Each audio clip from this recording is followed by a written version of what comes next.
Oz tozaligi bo'yicha Toshkent shahrida Mirzo Ulug'bekdan keyin ikkinchi o'rinda turadigan tuman qaysi?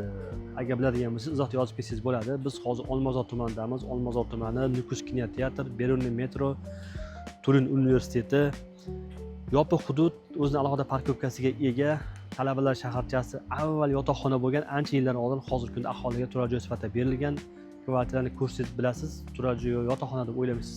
Zo'r imkoniyatga ega, qiziq bo'ladigan bo'lsa, 4 xonali bunaqa narxga kvartira topa olmasangiz kerak. Videoni oxirigacha ko'ring, kirib tanishib chiqamiz. Xonadonimizni tuzilishini tushuntirib o'tamiz. Asosiy kirish eshigimiz, kirganimizda koridorda qaraylik, keyingina ko'p joylarda koridor tor bo'lib qolgan va 127 kvadrat, ikkitadan tomoni bitta skladi bor.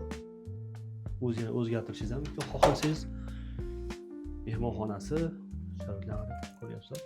Bu yerda stol ustida olib chiqib ketiladi, lekin ko'p jihozlar qoldiriladi. Jarayonda kelganlaringni to'liq tushuntiriladi. Bu yoqda demak bitta yotoqxona ko'rsalar ham bo'ladi. Va koridor bo'ylab ko'rganimizda umumiy sanuzel bitta asosiysi va navbatdagi ikkinchi yotoqxona.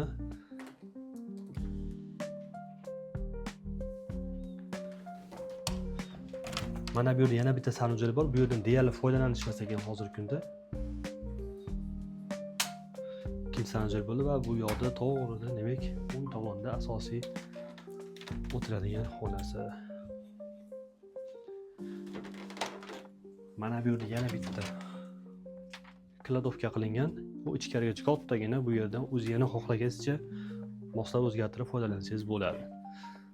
Va oxirgisi oshxona. Oshxonani ko'ryapsizlar, kattagina. Bu yerda ham stol qo'yilgan, tashqarida balkonlari bor. Tashqari atmosfera bitta ko'rsalar bo'ladi. Zeleniy zona, daraxtlari ko'kkina archalar deyarli balkonimizgacha kelib turibdi.